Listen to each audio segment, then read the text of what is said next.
Hello, my name's Dave Jones, aka Z Bias, aka Mad Slinky, and a few other names. And I'm here today giving a talk about the Red Bull Music Academy. And we've had a few nice people come up today and listen to me and Benji B give our experiences of what it was like to be part of the Red Bull Music Academy. The reason I have a lot of names was really to put more records out at any one time. So, for instance, I could have 5 different records under 5 different names, all on the same record shelf from this record shop. That was my initial idea. These days it's not so important. I tend to just keep a couple of names that I have my projects under. But yeah, back in the day it was very important to me to have lots of names and to keep them secret too.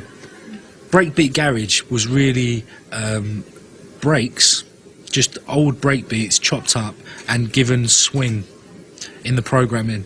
So the same way that old US house had really swingy, shuffly beats, that was the main sort of sound for UK garage as well. But then the drum sounds were replaced with breakbeats, basically, but would keep the same grooves.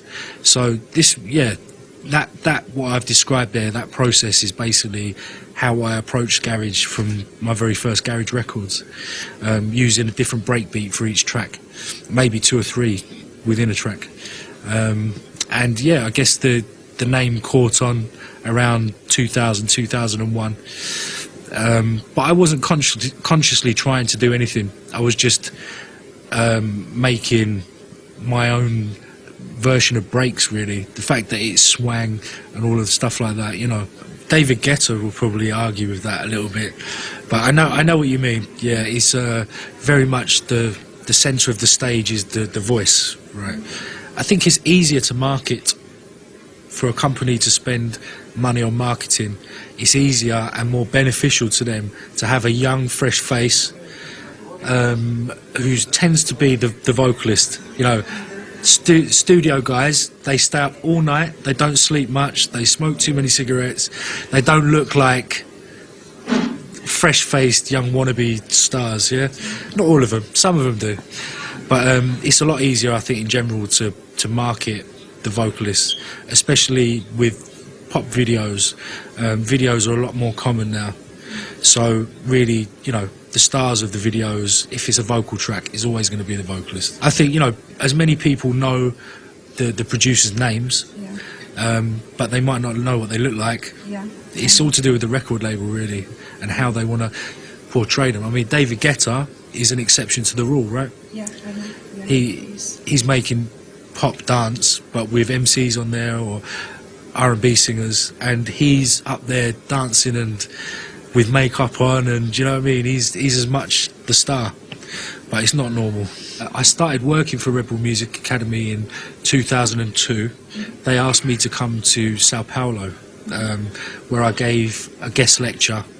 I just flew in for 2 days, and I had such a great time. I stayed for over a week. I changed my flight twice because the experience was immense, you know. I was meeting people that they were like idols to me, do you know what I mean? Like, they really inspired me. So my first experience of Red Bull Music Academy was very much like a participant's would be. You know, there was a lot of people around me, a lot bigger than me, and a lot more sort of revered. And I gained so much out of it, you know. I think the next year I didn't do anything, but in 2004 they called me again to go on as part of the studio team in Rome, and that was just to see it first time, you know, for the first time really work. You know, I know a lot of people thought that was the first year where the studios in Red Bull Music Academy really worked. There was tracks being made, a lot of collaborations between artists, and it was being captured in a really good quality, and you know, the whole vibe surrounding it was really good. So for this experience alone, I think it's worth the application. I made Neighbourhood in 1998 in about 3 hours. It was originally a dub plate made for a friend of mine at the time called Glenn Woods, a local DJ in the town I lived. And he used to be the resident DJ at our local garage night. We used to get guests come in every week, and he would play immediately before the guests. So he came to me to ask me to make a dub plate that would basically, in his words, bury the rest of the DJs that would come up, yeah? The last tune he played, he wanted it to be just so big that they couldn't compete, you know what I mean?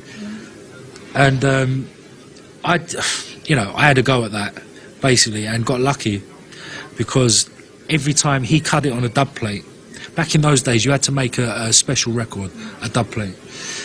Every time he cut it on dub plate and would play it before the guests would play, the guests would end up taking it with them, because they would pay him £50 for the dub plate, because it was just really like a big sounding record. So at that point I was seeing it sort of in the club working at that level. It had Glenn's vocals over the top. The original Neighbourhood vocals was "Listen to my man Glenn Woods in my neighbourhood." So we changed that to make it a single. And Locked On, they jumped on it straight away. They were a big label back in the day, and it finally got a release on XL in 2000. So it was a good 2 years on the underground, really, that track. If I'm honest, my character is a little bit obsessive. So whatever I do, I sort of obsess over it. I do it until I can't do it anymore. But I never got to that point with music. It's always something left that I can say or do. And I'm learning all the time, that also helps. The fact that the technology is changing and improving all the time.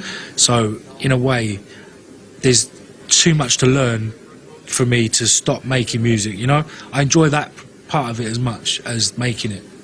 Hello, calling out to all you music lovers and music makers and DJs and enthusiasts. We're calling upon you to apply for this golden opportunity. Forget about all the branding, all the doubts in your mind. Yeah, this is a wholesome experience, one that will actually change your life. You will get to meet people you never imagined you would get to meet. And, if you're lucky enough to be part of this thing, you'll be part of a huge alumni, a worldwide alumni, a special little club that will always be there to support you and your music and your art. So it's really a lifetime opportunity. So, okay, it might take a few days to apply for this thing, but do it. Get the application form, sit down, put in the graft, and hopefully we'll be seeing you in one big city around the world sooner rather than later.